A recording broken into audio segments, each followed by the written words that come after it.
പുറപ്പാടിൻ്റെ പുസ്തകം 19-20 അധ്യായങ്ങൾ. സീനായി ഉടമ്പടി. ഈജിപ്തിൽ നിന്ന് പുറപ്പെട്ടതിൻ്റെ 3-ാം മാസം 1-ാം ദിവസം ഇസ്രായേൽക്കാർ സീനായി മരുഭൂമിയിലെത്തി. അവർ റഫീദീമിൽ നിന്ന് പുറപ്പെട്ട സീനായി മരുഭൂമിയിൽ പ്രവേശിച്ച് മലയുടെ മുൻവശത്ത് പാളയമടിച്ചു. മോശ ദൈവസന്നിധിയിലേക്ക് കയറി ചെന്നു. കർത്താവ് മലയിൽ നിന്ന് അവനെ വിളിച്ചു ഇങ്ങനെ പറഞ്ഞു: യാക്കോബിൻ്റെ ഭവനത്തോട് നീ പറയുക, ഇസ്രായേലിനെ അറിയിക്കുക, ഈജിപ്തുകാരോട് ഞാൻ ചെയ്തതെന്തെന്നും കഴുകന്മാരുടെ ചെറുകളിൽ സംഭവിച്ച് നിങ്ങളെ എങ്ങനെ എൻ്റെ അടുക്കിലേക്ക് കൊണ്ടുവന്നും നിങ്ങൾ കണ്ടു കഴിഞ്ഞു.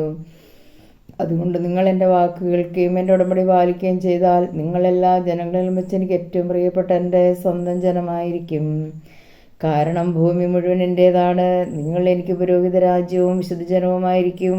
ഇവയാണ് ഇസ്രായേൽക്കാരോട് നീ പറയേണ്ട വാക്കുകൾ.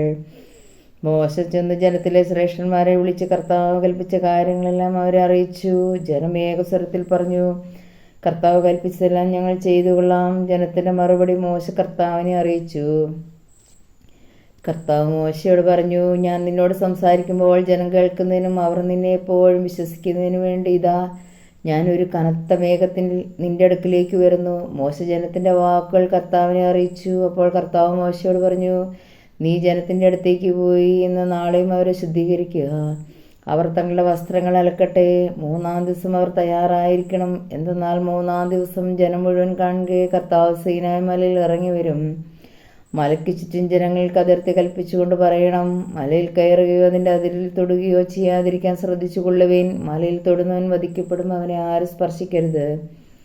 കല്ലെറിഞ്ഞ് അമ്പെയ്തോ കൊല്ലണം. മൃഗമായാലും മനുഷ്യനായാലും ജീവനോടെ ഇരിക്കരുത്. കാഹളം ദീർഘമായി മുഴങ്ങുമ്പോൾ അവർ മലയെ സമീപിക്കട്ടെ. മോശ മലയിൽ നിന്നിറങ്ങി ജനത്തിൻ്റെ അടുക്കൽ ചെന്ന് അവരെ ശുദ്ധീകരിച്ചു. അവർ തങ്ങളുടെ വസ്ത്രങ്ങൾ കഴുകി. അവൻ ജനത്തോട് പറഞ്ഞു: 3-ാം ദിവസത്തേക്ക് നിങ്ങൾ ഒരുങ്ങിയിരിക്കുവിൻ. ആരും സ്ത്രീയെ സമീപിക്കരുത്. 3-ാം ദിവസം പ്രഭാതത്തിൽ ഇടിമുഴക്കവും മിന്നൽ പിണരുകളും ഉണ്ടായി. മലമുകളിൽ കനത്ത മേഘം പ്രത്യക്ഷപ്പെട്ടു. കാഹളധ്വനി എത്തിച്ചതിൽ മുഴങ്ങി. പാളയത്തിലുണ്ടായിരുന്ന ജനമെല്ലാം ഭയന്ന് വിറച്ചു. ദൈവത്തെ കാണുന്നതിന് വേണ്ടി മോശ ജനത്തെ പാളയത്തിന് പുറത്ത് കൊണ്ടുവന്നു. അവർ മലയുടെ അടിവാരത്തിൽ നിലയുറപ്പിച്ചു. കർത്താവ് അഗ്നിയിൽ ഇറങ്ങി വന്നതിനാൽ സീനായി മല മുഴുവൻ ധൂമാവൃതമായി. ചൂളയിൽ നിന്ന പോലെ അവിടുന്ന് പുക ഉയർന്നുകൊണ്ടിരുന്നു. മല ശക്തമായി ഇളകി വിറച്ചു. കാഹളശബ്ദം ശക്തിപ്പെട്ടുകൊണ്ടേയിരുന്നു. മോശ സംസാരിക്കുകയും ദൈവം ഇടമുഴക്കത്താൽ ഉത്തരം നൽകുകയും ചെയ്തു. കർത്താവ് സീനായി മലമുകളിൽ ഇറങ്ങി വന്ന് മോശയെ മലമുകളിലേക്ക് വിളിച്ചു. അവൻ കയറി ചെന്നു. അപ്പോൾ അവിടുന്ന് അരുളി ചെയ്തു: നീ ഇറങ്ങിച്ചെന്ന് ജനങ്ങൾക്ക് മുന്നറിയിപ്പ് നൽകുക. അല്ലെങ്കിൽ അവരിൽ അനേകം പേർ കർത്താവിനെ കാണുന്നതിന് അതിർത്തി ലംഘിച്ച് അടുത്ത് വരികയും തൽഫലമായി മരിക്കുകയും ചെയ്യും. കർത്താവിനെ സമീപിക്കുന്ന പുരോഹിതന്മാരും തങ്ങളെ തന്നെ ശുദ്ധീകരിക്കട്ടെ, അല്ലെങ്കിൽ കർത്താവിൻ്റെ കോപം അവരുടെ മേൽ പതിക്കും. മോശ കർത്താവിനോട് പറഞ്ഞു: സീനായി മലയിലേക്ക് കയറാൻ ജനങ്ങൾക്ക് കഴിയുകയില്ല. കാരണം ചുറ്റും അതിർത്തി നിർണയിച്ച് മലയെ വിശുദ്ധ സ്ഥലമായി പരിഗണിക്കാൻ അങ്ങ് തന്നെ ഞങ്ങളോട് കൽപ്പിച്ചിട്ടുണ്ടല്ലോ. അപ്പോൾ കർത്താവ് മോശയോട് കൽപ്പിച്ചു: നീ ഇറങ്ങിച്ചെന്ന് അഹ്റോനെയും കൂട്ടി കയറി വരിക. എന്നാൽ പുരോഹിതന്മാരും ജനങ്ങളും അതിർത്തി ലംഘിച്ച് കർത്താവിനെ സമീപിക്കാതിരിക്കട്ടെ. സമീപിച്ചാൽ കർത്താവിൻ്റെ കോപം അവരുടെ മേൽ പതിക്കും. മോശ ഇറങ്ങിച്ചെന്ന് ജനത്തോട് സംസാരിച്ചു. ദൈവം അരുളി ചെയ്ത വചനങ്ങളാണിവ: അടിമത്തത്തിൻ്റെ ഭവനമായ ഈജിപ്തിൽ നിന്നെ പുറത്തു കൊണ്ടുവന്ന ഞാനാണ് നിന്റെ ദൈവമായ കർത്താവ്. ഞാനല്ലാതെ വേറെ ദേവന്മാർ നിനക്കുണ്ടാകരുത്. മുകളിൽ ആകാശത്തിലോ താഴെ ഭൂമിയിലോ ഭൂമിക്കടിയിലോ ജലത്തിലോ ഉള്ള ഒന്നിൻ്റെയും പ്രതിമയോ സ്വരൂപമോ നീ നിർമ്മിക്കരുത്. അവയ്ക്ക് മുൻപിൽ പ്രണമിക്കുക, അവയെ ആരാധിക്കരുത്. എന്തെന്നാൽ ഞാൻ നിന്റെ ദൈവമായ കർത്താവ് അസഹിഷ്ണുവായ ദൈവമാണ്. എന്നെ വെറുക്കുന്ന പിതാക്കന്മാരുടെ കുറ്റങ്ങൾക്ക് അവരുടെ മക്കളെ 3-4 തലമുറ വരെ ഞാൻ ശിക്ഷിക്കും. എന്നാൽ എന്നെ സ്നേഹിക്കുകയും എൻ്റെ കൽപ്പനകൾ പാലിക്കുകയും ചെയ്യുന്നവരോട് 1000 തലമുറകൾ വരെ ഞാൻ കരുണ കാണിക്കും. നിന്റെ ദൈവമായ കർത്താവിൻ്റെ നാമം വൃഥാ ഉപയോഗിക്കരുത്. തൻ്റെ നാമം വൃഥാ ഉപയോഗിക്കുന്നതിനെ കർത്താവ് ശിക്ഷിക്കാതെ വിടുകയില്ല. സാബത്ത് വിശുദ്ധ ദിനമായി ആചരിക്കണമെന്ന് ഓർമ്മിക്കുക. 6 ദിവസം അധ്വാനിക്കുക, എല്ലാ ജോലികളും ചെയ്യുക. എന്നാൽ 7-ാം ദിവസം നിന്റെ ദൈവമായ കർത്താവിൻ്റെ സാബത്താണ്. അന്ന് നീയോ നിന്റെ മകനോ മകളോ ദാസരോ ദാസിയോ നിന്റെ മൃഗങ്ങളെ നിന്നോട് താമസിക്കുന്ന പരദേശിയോ ഒരു വേലയും ചെയ്യരുത്. എന്തെന്നാൽ കർത്താവ് 6 ദിവസം കൊണ്ട് ആകാശവും ഭൂമിയും സമുദ്രവും അവയിലുള്ള സമസ്തവും സൃഷ്ടിക്കുകയും 7-ാം ദിവസം വിശ്രമിക്കുകയും ചെയ്തു. അങ്ങനെ അവിടുന്ന് സാബത്ത് ദിനത്തെ അനുഗ്രഹിക്കുകയും വിശദീകരിക്കുകയും ചെയ്തു. നിന്റെ ദൈവമായ കർത്താവ് തരുന്ന രാജ്യത്ത് നീ ദീർഘകാലം ജീവിച്ചിരിക്കേണ്ടതിന് നിന്റെ പിതാവിനെയും മാതാവിനെയും ബഹുമാനിക്കുക. കൊല്ലരുത്, വ്യഭിചാരം ചെയ്യരുത്, മോഷ്ടിക്കരുത്, അയൽക്കാരനെതിരെ വ്യാജസാക്ഷ്യം നൽകരുത്, അയൽക്കാരൻ്റെ ഭവനം മോഹിക്കരുത്. അയൽക്കാരൻ്റെ ഭാര്യയോ ദാസനെയോ ദാസിയോ കാളയോ കഴുകത്തെയോ അവൻ്റെ മറ്റെന്തെങ്കിലും നീ മോഹിക്കരുത്. ഇടിമുഴക്കവും കാഹളധ്വനിയും കേൾക്കുകയും മിന്നൽ പിണരുകളും മലയിൽ നിന്ന് പുകയും കാണുകയും ചെയ്തപ്പോൾ ജനമെല്ലാം ഭയന്ന് വിറച്ചകലെ മാറി നിന്നു. അവർ മോശയോട് സംസാരിച്ചു, നീ തന്നെ ഞങ്ങളോട് സംസാരിച്ചാൽ മതി, ഞങ്ങൾ കേട്ടുകൊള്ളാം. ദൈവം ഞങ്ങളോട് സംസാരിക്കാതിരിക്കട്ടെ. അവിടുന്ന് സംസാരിച്ച ഞങ്ങൾ മരിച്ചു പോകും. അപ്പോൾ മോശ ജനത്തോട് പറഞ്ഞു, ഭയപ്പെടേണ്ട. നിങ്ങളെ പരീക്ഷിക്കുന്നതിനും പാപം ചെയ്യാതിരിക്കുന്നതിനു വേണ്ടി നിങ്ങളിൽ ദൈവഭയം ഉളവാക്കുന്നതിനുമാണ് ദൈവം വന്നിരിക്കുന്നത്. ജനം അകലെ മാറി നിന്നു. ദൈവം സന്നിഹിതനായിരുന്ന കനത്ത മേഘത്തെ സമീപിച്ചു. കർത്താവ് മോശയോട് പറഞ്ഞു, ഇസ്രായേൽക്കാരോട് പറയുക, ഞാൻ ആകാശത്ത് നിങ്ങളോട് സംസാരിച്ച് നിങ്ങൾ തന്നെ കണ്ടല്ലോ. നിങ്ങൾ വെള്ളി കൊണ്ട് എനിക്കൊപ്പം ദേവന്മാരെ നിർമ്മിക്കുക, സ്വർണം കൊണ്ടും ദേവന്മാരെ ഉണ്ടാക്കരുത്. നിങ്ങൾ എനിക്ക് മണ്ണ് കൊണ്ടൊരു ബലിപീഠം ഉണ്ടാക്കണം. അതിന്മേൽ ആടുകളെയും കാളുകളെയും ദഹനബലിയും സമാധാന ബലികളുമായി അർപ്പിക്കണം.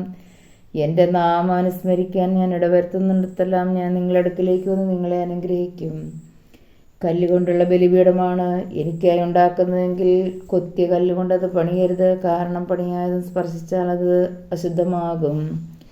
എൻ്റെ ബലിപീഠത്തിന്മേൽ നിന്റെ നഗ്നത കാണപ്പെടാതിരിക്കാൻ വേണ്ടി നീ അതിന്മേൽ ചവിട്ടുപടികളിലൂടെ കയറി. ലേവ്യരുടെ പുസ്തകം 13-ാം അധ്യായം. തുഗ്രോഗങ്ങൾ. കർത്താവ് മോശയോടും അഹ്റോനോടും അരുളി ചെയ്തു, ഒരാളുടെ ശരീരത്തിൽ തടിപ്പോ പരുവോ പാണ്ടോ ഉണ്ടാവുകയും അത് കുഷ്ഠമായി തോന്നുകയും ചെയ്താൽ പുരോഹിതനായ അഹ്റോൻ്റെയോ അവൻ്റെ പുത്രന്മാരായ പുരോഹിതന്മാരിൽ ഒരുവൻ്റെ അടുക്കൽ അവനെ കൊണ്ടുപോകണം. പുരോഹിതൻ രോഗബാധിതമായ ശരീരഭാഗം പരിശോധിക്കണം. അവിടെയുള്ള രോമം വെളുത്തതും അവിടെ ചുറ്റുമുള്ള ഭാഗത്തേക്കാൾ കുഴിഞ്ഞതുമാണെങ്കിൽ അത് കുഷ്ഠമാണ്. പരിശോധനയ്ക്ക് ശേഷം അവൻ അശുദ്ധനാണെന്ന് പുരോഹിതൻ പ്രഖ്യാപിക്കണം. എന്നാൽ ശരീരത്തിലെ പാണ്ട് വെളുത്തതെങ്കിലും ചുറ്റുമുള്ള ത്വക്കിനേക്കാൾ കുഴിഞ്ഞതോ അതിലുള്ള രോമം വെളുത്തതോ അല്ലെങ്കിൽ അവന് 7 ദിവസത്തേക്ക് പരീക്ഷണാർത്ഥം മാറ്റി താമസിപ്പിക്കണം. 7-ാം ദിവസം പുരോഹിതൻ അവനെ പരിശോധിക്കണം. രോഗം ത്വക്കിൽ വ്യാപിക്കാതെ പൂർവ്വസ്ഥിതിയിൽ തന്നെ നിൽക്കുമെങ്കിൽ 7 ദിവസത്തേക്ക് കൂടി മാറ്റി താമസിപ്പിക്കണം. 7-ാം ദിവസം പുരോഹിതൻ അവനെ വീണ്ടും പരിശോധിക്കണം. പാണ്ട് മങ്ങിയും ത്വക്കിൽ വ്യാപിക്കാതെയും കണ്ടാൽ അവൻ ശുദ്ധിയുള്ളവനെന്ന് പ്രഖ്യാപിക്കണം.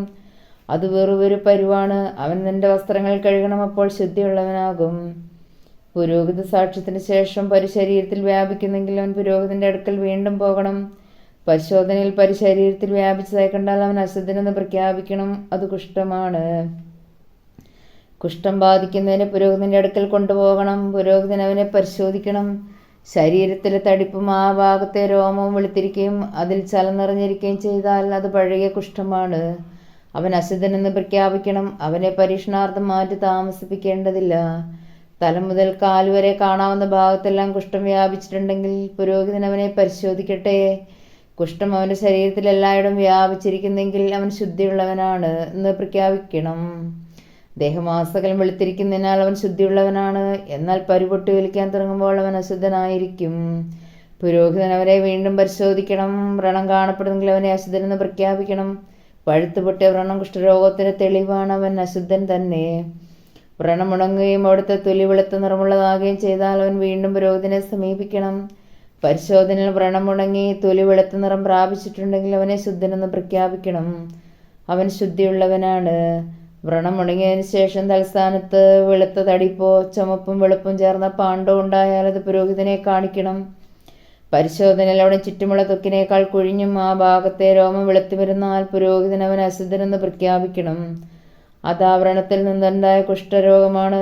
എന്നാൽ രോമം വെളുക്കുകയോ ആ ഭാഗം ചുറ്റുമുള്ള ത്വക്കിനേക്കാൾ കുഴിയുകയോ ചെയ്യാതെ നിറം മങ്ങിയിരുന്നാൽ അവനെ പരീക്ഷണാർത്ഥം 7 ദിവസത്തേക്ക് മാറ്റി താമസിപ്പിക്കണം.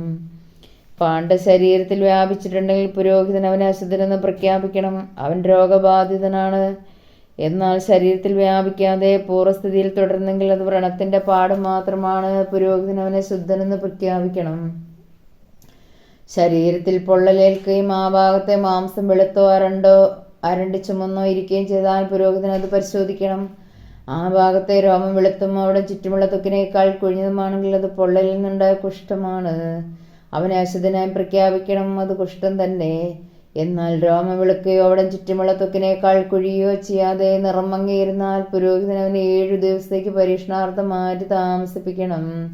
7-ാം ദിവസം അവനെ പരിശോധിക്കണം. അത് ശരീരത്തിൽ വ്യാപിച്ചിട്ടുണ്ടെങ്കിൽ അവനെ അശുദ്ധനായി പ്രഖ്യാപിക്കണം. അത് കുഷ്ഠരോഗമാണ്. എന്നാൽ പാണ്ട് ശരീരത്തിൽ വ്യാപിക്കാതെ അതേ സ്ഥാനത്ത് മാത്രം അങ്ങിയിരുന്നാൽ അത് പൊള്ളൽ കണ്ട തടിപ്പാണ്. പുരോഹിതൻ അവനെ ശുദ്ധനായി പ്രഖ്യാപിക്കണം. ഒരു പുരുഷന്റെയോ സ്ത്രീയുടെയോ തലയിലോ താടിയിലോ വ്രണമുണ്ടായാൽ പുരോഹിതൻ അത് പരിശോധിക്കണം. അവിടെ ചുറ്റുമുള്ള ത്വക്കിനേക്കാൾ കൊഴിഞ്ഞതും അതിലെ രോമം നേർത്തു മഞ്ഞ നിറമുള്ളതുമാണെങ്കിൽ അവനെ അശുദ്ധനായി പ്രഖ്യാപിക്കണം. അത് ചിരങ്ങാണ്. തലയിലോ താടിയിലോ കുഷ്ഠം. പുരോഹിതൻ ചിരങ്ങളിടം പരിശോധിക്കുമ്പോൾ അവിടെ ചുറ്റുമുള്ള ത്വക്കിനേക്കാൾ കുഴിയാതെയും അതിൽ കറുത്ത രോമമില്ലാതെയും കണ്ടാൽ അവനെ 7 ദിവസത്തേക്ക് പരീക്ഷണാർത്ഥം മാറ്റി താമസിപ്പിക്കണം. 7-ാം ദിവസം വീണ്ടും പരിശോധിക്കട്ടെ. ചിരങ്ങി വ്യാപിക്കുകയും ത്വക്ക് കൊഴിയുകയും രോഗം മഞ്ഞിക്കുകയും ചെയ്തിട്ടില്ലെങ്കിൽ അവനെ ക്ഷൗരം ചെയ്യണം. ചിരങ്ങുള്ള ഭാഗം ക്ഷൗരം ചെയ്യരുത്. അവനെ 7 ദിവസത്തേക്ക് കൂടി പരീക്ഷണാർത്ഥം മാറ്റി താമസിപ്പിക്കണം. 7-ാം ദിവസം പരിശോധിക്കുമ്പോൾ ചിരങ്ങ് ത്വക്കിൽ വ്യാപിക്കുകയോ കുഴിയുകയോ ചെയ്തിട്ടില്ലെങ്കിൽ അവനെ അശുദ്ധനായി പ്രഖ്യാപിക്കണം. അവൻ തൻ്റെ വസ്ത്രങ്ങൾ കഴുകി ശുദ്ധനാകട്ടെ. എന്നാൽ ശുദ്ധീകരണത്തിന് ശേഷം ചിരങ്ങ് പടരുകയാണെങ്കിൽ പുരോഹിതൻ അവനെ പരിശോധിക്കണം. ചിരങ്ങ് പടർന്നിട്ടുണ്ടെങ്കിൽ മഞ്ഞരോഗമുണ്ടോ എന്ന് നോക്കേണ്ടതില്ല. അവൻ അശുദ്ധനാണ്. പരിശോധനയിൽ ചിരങ്ങി വ്യാപിക്കാതെ അതിൽ കറുത്ത രോമം വളർന്നിട്ടുണ്ടെങ്കിൽ അവൻ രോഗവിമുക്തനായിരിക്കുന്നു. അവൻ ശുദ്ധനാണ്. അവനെ ശുദ്ധനായി പ്രഖ്യാപിക്കണം. ഒരു പുരുഷനോ സ്ത്രീക്കോ ശരീരത്തിൽ എവിടെയെങ്കിലും വെളുത്ത പാണ്ടുണ്ടായാൽ പുരോഹിതൻ അത് പരിശോധിക്കണം.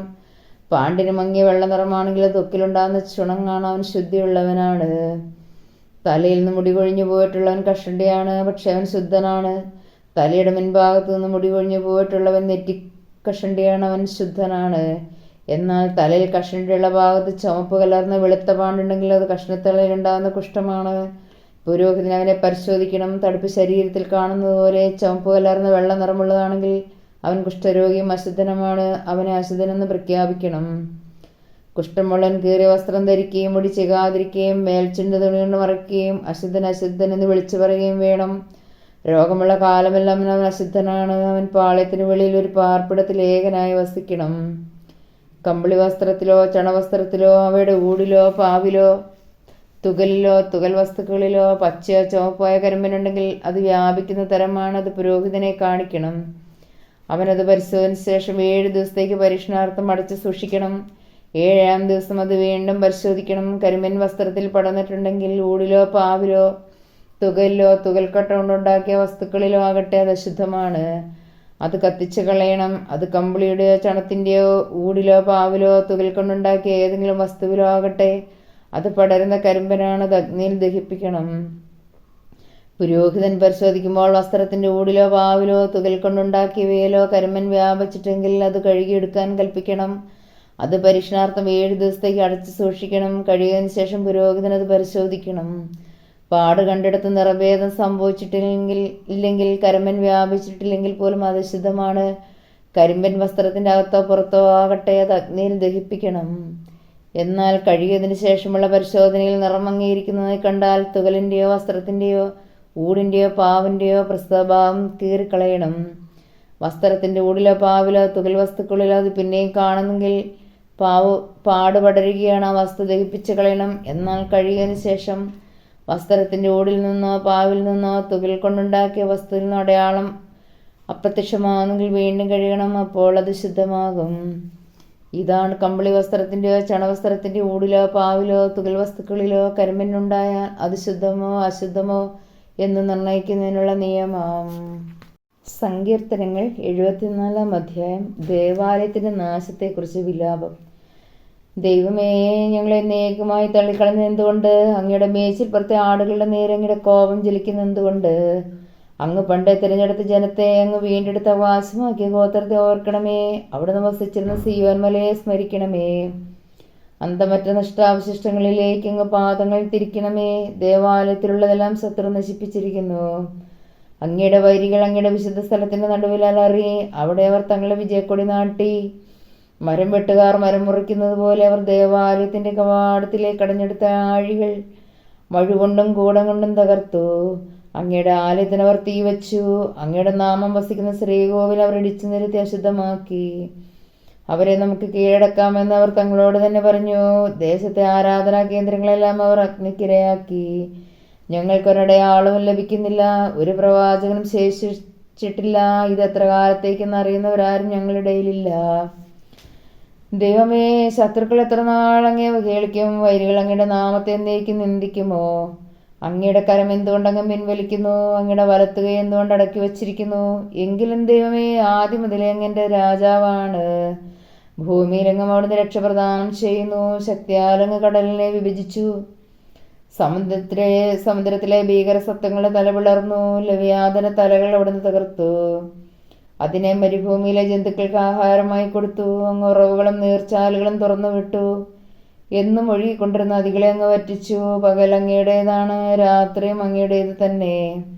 അവിടുന്ന് ജ്യോതിസുകളെയും സൂര്യനെയും സ്ഥാപിച്ചു. അങ്ങ് ഭൂമിക്ക് അതിരുകൾ നിശ്ചയിച്ചു. അങ്ങ് ഗ്രീഷ്മവും ഹേമന്തവും സൃഷ്ടിച്ചു. കർത്താവേ, ശത്രു എങ്ങനെ അവിടുത്തെ നാമത്തെ അധിക്ഷേപിക്കുകയും അധർമ്മികൾ എങ്ങനെ അതിനെ നിന്ദിക്കുകയും ചെയ്യുന്നുവെന്ന് ഓർക്കണമേ. അങ്ങയുടെ പ്രാവിന്റെ ജീവനെ വന്യമൃഗത്തിന് വിട്ടുകൊടുക്കരുതേ. അങ്ങയുടെ ദരിദ്രരുടെ ജീവനെ എന്നേക്കും മറക്കരുതേ. അങ്ങയുടെ ഉടമ്പടിയെ പരിഗണിക്കണമേ. ഭൂമിയുടെ രണ്ടിടങ്ങളിൽ അക്രമം കൂടിയിരിക്കുന്നു. മർദ്ദിതർ ലജ്ജിതരാകാൻ സമ്മതിക്കരുതേ.